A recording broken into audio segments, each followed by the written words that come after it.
Hello students, आप सभी का हिंदी ट्यूटर ट्रैक पर स्वागत है।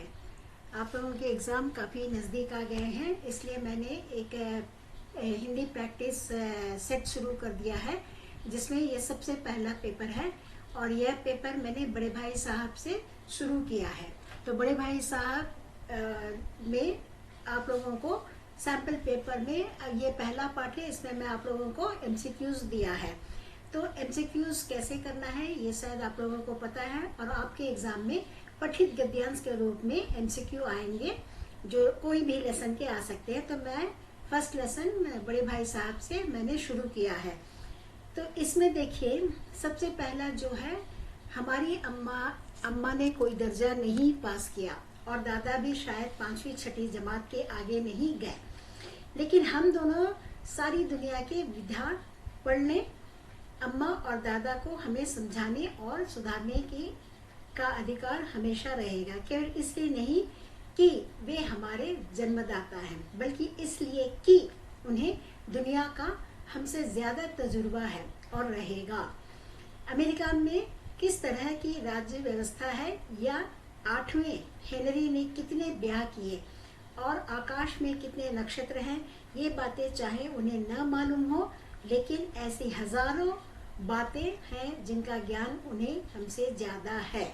तो सबसे पहले मैं आप लोगों को यह बतलाना चाहती हूँ कि एग्ज़ाम में आप सबसे पहले गद्यांश जो होता है उसको आप 2-3 बार जल्दी जल्दी पढ़िएगा और उसमें से देख लीजिए कि कीवर्ड्स क्या हैं।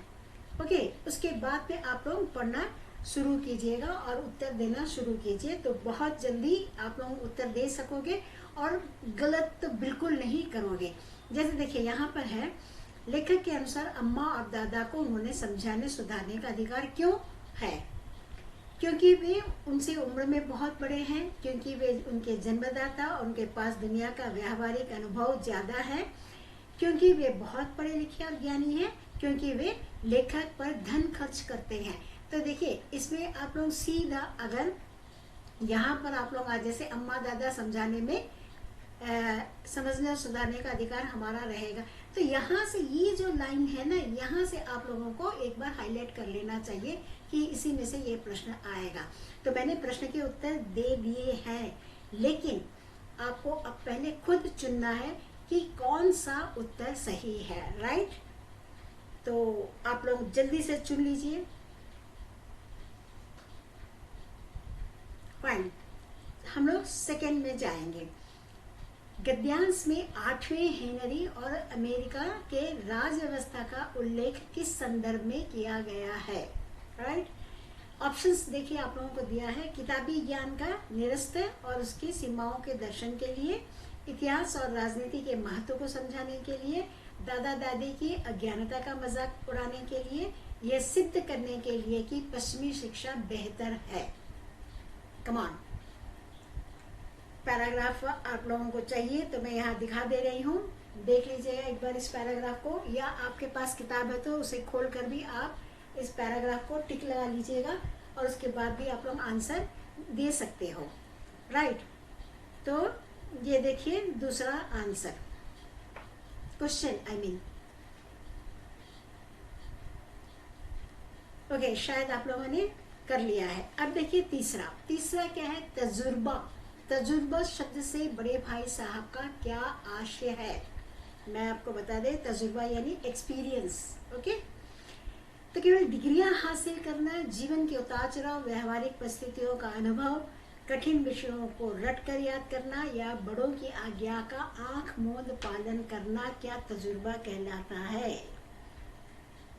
ये रहा, फिर से एक बार पैराग्राफ आप लोग पढ़ लीजिए। ओके, ये रहा तीसरा प्रश्न का MCQ।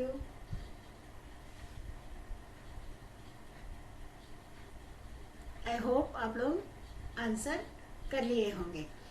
अब देखिए, ग्रेड 10 बोर्ड एग्जाम में अब इन्होंने कथन और कारण का भी शुरुआत कर दिया है। पिछले 2-3 साल से ये इस तरह के MCQs भी पूछे जा रहे हैं हिंदी लैंग्वेज में भी, तो मैंने भी ये तैयार कर लिया है। तो यहाँ पर देखिए, that is in English also you get assertion and reason. The same you have to do here also.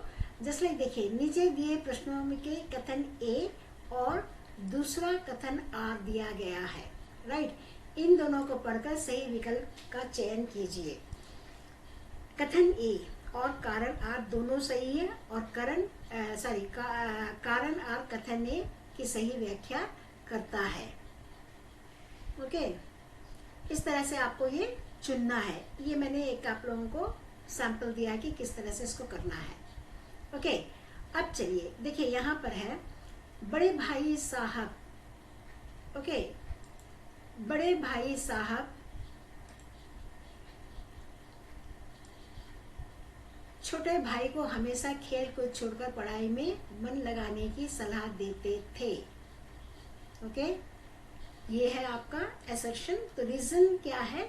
क्योंकि बड़े भाई साहब स्वयं पढ़ाई में बहुत तेज थे और हर साल कक्षा में प्रथम आते थे, राइट। यहाँ ऊपर में दिया हुआ है, इसको देखकर आप लोग कीजिएगा। यहाँ मैंने दे दिया है क्योंकि बहुत लंबा हो जाएगा, इसलिए मैंने यहाँ ऊपर दे दिया है। आप लोग इसके अनुसार आंसर क्या है देख लीजिएगा। ओके, फिर यहाँ पर मैंने 5वां क्वेश्चन दिया हुआ है। जैसे जब छोटा भाई दर्जा यानी कक्षा क्लास ग्रेड में प्रथम आया, तब भी बड़े भाई साहब का रौब और उपदेश दोनों कम नहीं हुआ। तो रीजन क्या है? रीजन ये है कि बड़े भाई साहब का मानना था कि किताबी ज्ञान से ज्यादा व्यवहारिक अनुभव महत्वपूर्ण होता है और वे उम्र में छोटे भाई से बड़े थे। तो चलिए यहाँ पर मैंने ऊपर में दे दिया है उसका रीजन, आप लोग समय लेकर देख लीजिएगा।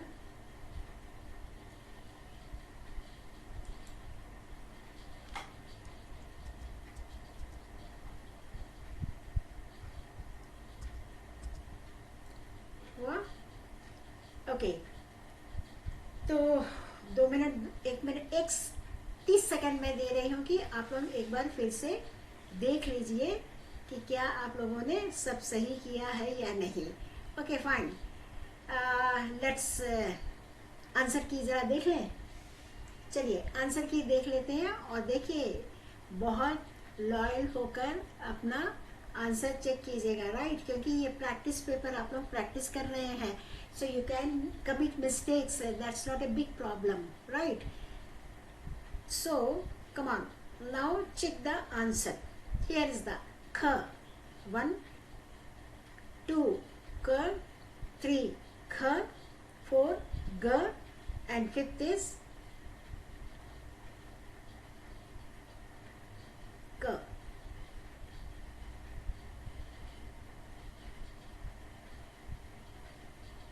ठीक है, तो इस तरह से स्टूडेंट्स आप लोगों को मैं रिवीजन करवाती रहूंगी। अगर आप लोग मेरे से जुड़े रहेंगे तो आप लोगों को मैं हर दिन या ऑल्टरनेट डे आप लोगों को हिंदी प्रैक्टिस टेस्ट का पेपर लाकर देती रहूंगी और उसमें से आप लोग टेस्ट करते रहिएगा कि आप लोगों को किस तरह से तैयारी हो रही है, राइट। तो आज मैंने MCQs करवाया है। टुमारो और डे आफ्टर टुमारो मैं आप लोगों के इसी लेसन के ग्रामर करवाऊंगी, क्योंकि grammar is very difficult and you have to do constant practice, तब जाकर आप लोग 5 में से 5 अंक प्राप्त कर लेंगे। और ये मेरी गारंटी है, हिंदी ट्यूटर की गारंटी है। मैं हमेशा कहती हूँ, अभी भी कहती हूँ, अगर आप लोग अच्छा प्रैक्टिस लेना चाहते हो मुझसे तो फिर जुड़ जाइए और सब्सक्राइब कीजिए, तभी तो आप लोगों को एकदम सीरीज वाइज आप लोगों को हर लेसन का MCQs मिलेगा, व्यवहारिक व्याकरण जो है वह मिलेगी एंड देन राइटिंग स्किल्स भी मैं अपलोड करूंगी आप लोगों को प्रैक्टिस के लिए। So all the best students, love you all. मेरे चैनल को सब्सक्राइब कीजिए और हर तरह के प्रश्न पत्र पाते रहिए। All the best.